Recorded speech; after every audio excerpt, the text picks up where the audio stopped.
पिछले एपिसोड में वांग ली ने ट्रोल एंसेस्टर को मार दिया था और फिर वहां से वो स्टारी स्काई में चला गया था। जिसके बाद अगले सीन में हम देखते हैं कि वो उसके स्टोरेज बैग को चेक करने लगता है और फिर जब वो एक छोटे से बॉटल को चेक करता है तो उसे पता चलता है कि इसमें तो एंशिएंट कोड ब्लड का एसेंस है। जिसके बाद वो कहने लगता है कि मैंने तो बॉडी ट्रेनिंग से बहुत सारी डिवाइन स्किल को प्रैक्टिस किया है, इसीलिए वो सोचने लगता है कि इस चीज का यूज तो एंशिएंट कोड के मैजिकल पावर को डिस्प्ले करने के लिए किया जा सकता है। जिसके बाद हम देखते हैं कि वो इसके बारे में सोचकर थोड़ा सा परेशान होने लगा था क्योंकि उसे कुछ भी समझ में नहीं आता कि आखिरकार ये आया कहां से होगा। मगर तभी अचानक से हम देखते हैं कि उसे अपने सामने कुछ दिखाई देता है। जिसके बाद हम देखते हैं कि इसके सामने कोई लड़की आ गई थी जो कि सच में बहुत ही ब्यूटीफुल होती है। तभी इसी बीच हम देखते हैं कि वो इसे अपने मीठे बातों में फंसाने लगती है। मगर इसके बाद भी हम देखते हैं कि वांग लिन इसके बारे में समझ गया था और इसीलिए वो इसके ऊपर ध्यान नहीं देता। मगर इसके बाद भी हम देखते हैं कि वो लड़की इतना आसानी से मानने वाले नहीं होती और फिर वो अचानक से इसके तरफ आने लगती है। लेकिन तभी हम देखते हैं कि वांग लिन ने इसके गर्दन को पकड़ लिया था। जिसके बाद वो इसके सामने अपने जान की भीख मांगने लगती है और फिर इसे कहने लगती है कि मेरा नाम मेजी है और मैं तो असल में सैकड़ों सालों से फालून के अंदर कैद हूँ, जिसके वजह से मैं तो केवल यहाँ से आजाद होना चाहती थी और तुम्हें हर्ट करने का मेरा कोई भी इंटेंशन नहीं था।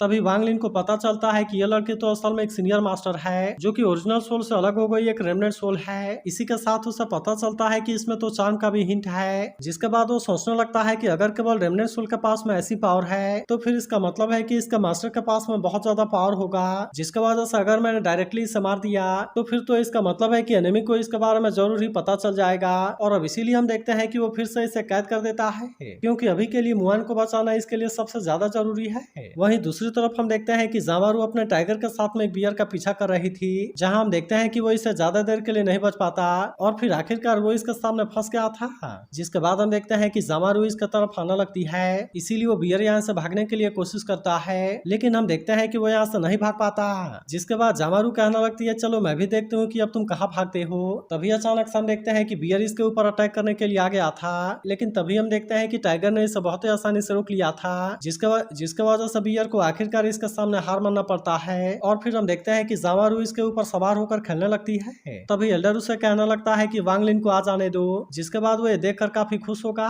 मगर तभी हम देखते हैं कि जामारू इसके बारे में सुनकर गुस्सा हो जाती है और फिर वो कहने लगती है कि मैं उनको नहीं देखना चाहती क्योंकि आखिरकार वो भी तो मुझे इतना सालों से भूल गए। तभी अचानक से हम देखते हैं कि यहाँ पर किसी का आने की आहट होती है और वहीं जामारू के पास वाली बेल भी बजने लगती है। जिसके बाद हम देखते हैं कि वांग लिन यहाँ पर आ गया था, इसीलिए जामारू इस बात से काफी खुश हो जाती है और फिर वो दौड़ते हुए उसकी तरफ जाने लगती है। लेकिन तभी अचानक से हम देखते हैं कि वो रुक जाती है और फिर वहाँ पर किसी चीज को खोजने के लिए कोशिश करने लगी थी। इसके बाद वो इसके सामने आकर पूछती है कि मेरा बिग टाइगर कहाँ है। जिसके बाद एल्डर इसे बताता है कि जब आप यहाँ से गए थे तब आपने प्रॉमिस किया था कि आप उसके लिए बड़ा टाइगर लेकर आएंगे। जिसके बाद वांग लिन उसे सॉरी बोलते हुए कहता है कि मैं इसके बारे में भूल गया। मगर वहीं हम देखते हैं कि जामारू अब इस बात से इससे नाराज हो जाती है। जिसके बाद वांग लिन उसे कहता है कि मैं बिग टाइगर को पकड़ने के लिए तुम्हें किसी दूसरे जगह पर ले जाऊंगा और फिर वो इससे पूछता है कि क्या ये ठीक है। जिसके बाद हम देखते हैं कि जामारू इस बात से काफी खुश हो जाती है और फिर कहती है कि क्या सच में। जिसके बाद अगले सीन में हम देखते हैं कि वांग लिन इसे अपने साथ लेकर निकल गया था, जहाँ वो सोचने लगता है कि मैंने युआन फेंग और ट्रोल एंसेस्टर को मार दिया,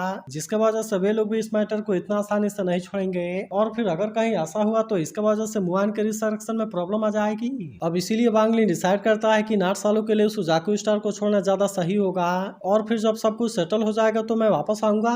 मगर तभी कुछ देर के बाद हम देखते हैं कि जामारू भी जाग जाती है और फिर वो इससे पूछती है कि बिग टाइगर कहाँ है, जिस पर वांग लिन उसे अपने सामने दिखाते हुए कहता है कि वहाँ पर। अब इसके कुछ देर के बाद हम देखते हैं कि वे वहाँ पहुंच जाते हैं, जिस जगह को देखते ही जामारू पूरी तरह से हैरान हो जाती है। मगर तभी हम देखते हैं कि वांग लिन ने अपने पावर का यूज करना शुरू कर दिया था और अब इस तरह से वो यहाँ पर एक घर बनाना शुरू कर देता है। जिसके बाद हम देखते हैं कि जामारू इस बात से पूरी तरह से हैरान हो जाती है और फिर वो इससे पूछते हैं कि क्या ये हमारा नया घर है। तब इस पर वांग लिन उससे कहता है कि हाँ तुमने सही समझा। जिसके बाद हम देखते हैं कि जामारू इस बात से खुश होकर अपने टाइगर के साथ में खेलने लगती है। लेकिन तभी हम देखते हैं कि वांग लिन ने टावर को भी बाहर निकाल लिया था, जिसके वजह से चारों तरफ एक बैरियर सेटअप हो जाता है। इसके बाद हम देखते हैं कि वांग लिन ने प्रैक्टिस करना शुरू कर दिया था और फिर वो अपने सेकेंड फॉर्म को अपने से अलग कर देता है। लेकिन इसके बाद वो कहने लगता है कि जैसे ही जामारू का 18 साल कंप्लीट हो जाएगा तो फिर उसके बाद मुआन का नेशन सोल सॉलिडिफाई हो जाएगा, जिसके बाद मुआन की मेमोरी भी रिकवर हो जाएगी। लेकिन फिर उसी समय हेवनली डाओ भी आएगा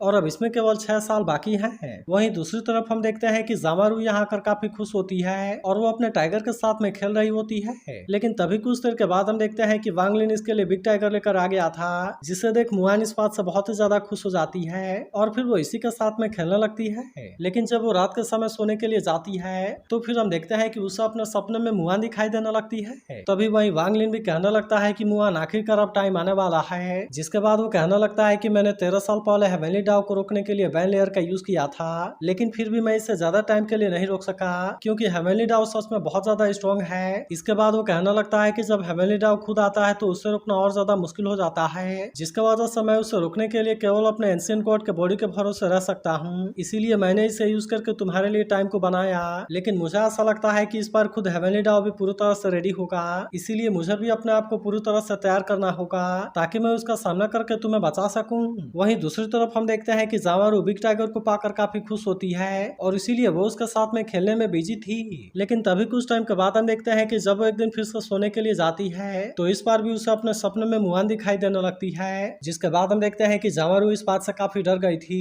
क्योंकि उसे कोई भी अंदाजा नहीं होता कि आखिरकार ये कौन है। तभी इसी बीच हम देखते हैं कि जैसे ही जामारू वहाँ पर डूबने लगती है तब उसके बाद मुआन वहाँ से बाहर आ जाती है, जबकि वहीं हम देखते हैं कि जामारू अब वहाँ से गायब हो गई थी। मगर तभी हम देखते हैं कि वांग लिन ने आकर इसे जगा दिया था, जबकि वहीं हम देखते हैं कि जामारू अभी भी इस बात से काफी डरी होती है और अब इसीलिए वो इसे कहता है मुझे ऐसा लगता है कि मैं कोई मॉन्स्टर हूँ। लेकिन वहीं हम देखते हैं कि वांग लिन को इसके बारे में समझ नहीं आता और इसीलिए वो इससे पूछता है कि क्या। जिसके बाद जामारू इसे बताती है मुझे ऐसा फील होता है कि मेरे बॉडी में कोई और भी है। जिसके बाद वहीं हम देखते हैं कि वांग लिन भी इसके बारे में जानकर हैरान हो गया था। फिर जामारू इसे बताने लगती है कि पिछले कुछ महीनों से मुझे बहुत ही अजीब सपने आते हैं जिसमें कि मैं किसी सीनियर सिस्टर को देखती हूँ, लेकिन सबसे अजीब बात यह है कि सीनियर सिस्टर जैसे ही जागती है तो फिर मैं वहाँ से गायब हो जाती हूँ। तब इसके बारे में सुनकर वांग लिन अपने पावर का यूज करके इसके बारे में चेक करता है और फिर वहाँ पर उसे जो सीन दिखाई देता है वो इससे देख पूरी तरह से हैरान हो जाता है क्योंकि अब उसे पता चला था कि एक बॉडी में 2 माइंड है। इसीलिए हम देखते हैं कि वो इस बात से परेशान हो गया था।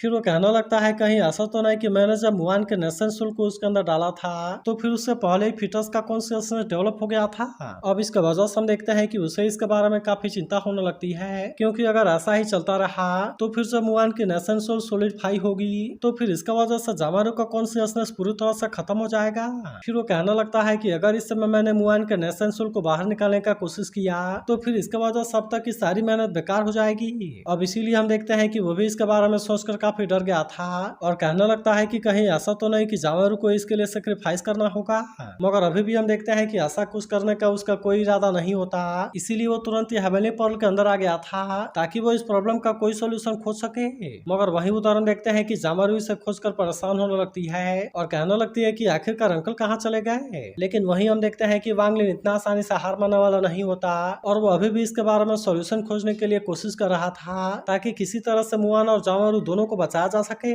जिसके बाद हम देखते हैं कि आखिरकार उसे इसका कोई तरीका मिल जाता है। मगर वही उदाहरण देखते हैं कि जामारू ने भी वांग लिन को काफी टाइम से नहीं देखा था और इसीलिए वो भी इसके बारे में सोचकर परेशान होती है। लेकिन तभी हम देखते हैं कि वांग लिन भी यहाँ पर आ गया था, जिसे देखते ही जामारू काफी खुश हो जाती है और फिर उससे पूछती है कि आप इतने दिनों से कहाँ थे। मगर फिर अचानक से हम देखते हैं कि वो पूरी तरह से शांत हो जाती है। जिसके बाद वांग लिन से बता देता है कि हाँ तुम्हारी फीलिंग पूरी तरह से सही है और सच में तुम्हारे अंदर कोई और भी है। इसके बाद वो इसे बता भी देता है कि उसका नाम मुआन है। जिसके बाद हम देखते हैं कि जामारू भी इसके बारे में सुनकर पूरी तरह से हैरान हो जाती है और फिर कहता है इसका मतलब है कि वो आपकी लवर है। तब इस पर वांग लिन उसे कहता है मुझे लगा था कि असल में तुम मुआन हो, लेकिन मैंने कभी भी उम्मीद नहीं किया था कि सच में ऐसा होगा। जिसके बाद वहीं हम देखते हैं कि जामारू भी अब इसके बारे में कुछ नहीं बोल पाती। तब इस पर वांग लिन उसे कहने लगता है कि दोनों को बचाने का एक तरीका है, जिसके लिए सबसे पहले मुझे तुम्हारे सोल को सील करना होगा जब तक कि मुआन जाग नहीं जाती और इस बॉडी का मास्टर नहीं बन जाती। इसके बाद वो इसे कहता है कि तुम्हें कुछ समय के लिए स्लीप में जाना होगा क्योंकि फिर उसके बाद मैं तुम्हारे लिए एक बेटर बॉडी को खोजूंगा। जिसके बाद वहीं हम देखते हैं कि जामारू इसके बारे में कुछ भी नहीं बोलती, मगर फिर भी हम देखते हैं कि वो इस बात से काफी उदास हो गई थी। तभी वो इसे कहने लगती है कि आज तक मैंने आपको अपने रिलेटिव के जैसा माना है, लेकिन मैं सिस्टर को अपने ड्रीम में पूरी तरह से नहीं देख पाती और अब इसीलिए मैं जानना चाहती हूँ कि क्या वो भी वही है जैसा कि मैं बनना चाहती हूँ। तब इस पर वांग लिन उसे कहता है कि हाँ, क्योंकि तुम भी फ्यूचर में मुआन के जैसे ब्यूटीफुल हो जाओगी। लेकिन अब इतनी बात कहने के बाद वो इसे कहता है कि तुम काफी थक गई हो और इसीलिए तुम रेस्ट करने के लिए चली जाओ। मगर वहीं हम देखते हैं कि जामारू अभी भी काफी उदास होती है, जबकि वहीं वांग लिन भी उदास होते हुए कहने लगता है कि मैं केवल यही तरीका खोज सका और फिर वो मुआन को याद करते हुए कहता है कि अगर मेरी जगह पर तुम होती तो फिर तुम किसे चूज करती। वहीं दूसरी तरफ हम देखते हैं कि जामारू भी इसी के बारे में सोच रही होती है, जहाँ वो कहने लगती है कि केवल एक बॉडी के लिए इतना सब करना होगा होगा, क्योंकि उसके बाद तो मुझे कुछ टाइम के लिए सोना होगा, जिसके बाद शायद वो मुझे बेटर बॉडी देगा। लेकिन तभी हम देखते हैं कि इस बात पर इसका टाइगर भी घुराने लगता है, जिसके बाद जामारू कहने लगती है कि तुम्हें चिंता करने की कोई जरूरत नहीं है, क्योंकि मैं जाने से पहले अपने अंकल से बोल दूंगी कि वो फिर से तुम्हें जंगल में छोड़ दे। अब इतनी बात कहने के बाद वो इससे पूछते हैं कि क्या तुम मुझे मिस करोगे, जिसके बाद वहीं हम देखते हैं कि टाइगर भी सच में इस बात से काफी उदास होता है, जबकि वहीं अब जामारू सोने के लिए चली जाती है। लेकिन वहीं हम देखते हैं कि टाइगर भी इसे नहीं खोना चाहता, इसीलिए हम देखते हैं कि वो किसी फ्रूट को हासिल करने के लिए कहीं पर निकल गया था, और फिर आखिरकार हम देखते हैं कि वो इसके पास में पहुंच जाता है, जिसके कुछ देर के बाद हम देखते हैं कि वो इसे लेकर जामारू के पास आता है। मगर तभी हम देखते हैं कि जामारू भी इसकी ऐसी हालत देख काफी परेशान हो गई थी, और फिर इससे पूछने लगती है कि आखिरकार तुम्हारे साथ में क्या हुआ, जिसके बाद हम देखते हैं कि टाइगर इसे वो फ्रूट दे देता है, और फिर इशारे से कहता है कि तुम इसे खा लो, जिसके बाद जामारू भी समझ जाती है वो चाहता है कि वो इसे खा ले, और अब इसीलिए वो इससे पूछती है कि आखिरकार यह है क्या, जिसके बाद वांग लिन आकर कहता है कि ब्रोकन बेबी फ्रूट, और फिर हम देखते हैं कि उसने अपने पावर से इसे ले लिया था, जबकि वहीं हम देखते हैं कि टाइगर असल में इस बात से इसके ऊपर गुस्सा हो जाता है। तब इसे देख वांग लिन कहता है कि यह टाइगर स्पिरिट तो सच में कमाल का है, जो कि अपने मास्टर को प्रोटेक्ट करना चाहता है। लेकिन तभी हम देखते हैं कि जामारू को भी इसके बारे में चिंता होने लगती है, और इसीलिए वो इससे रिक्वेस्ट करती है कि प्लीज आप सियाओ भाई को कुछ ना करना, जिसके बाद वहीं हम देखते हैं कि वांग लिन इस पर कुछ भी नहीं बोलता,